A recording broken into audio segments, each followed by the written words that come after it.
fost băuturi alcoolice.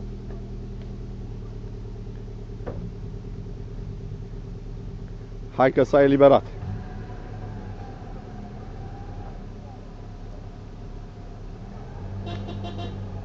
S-a eliberat, e liber.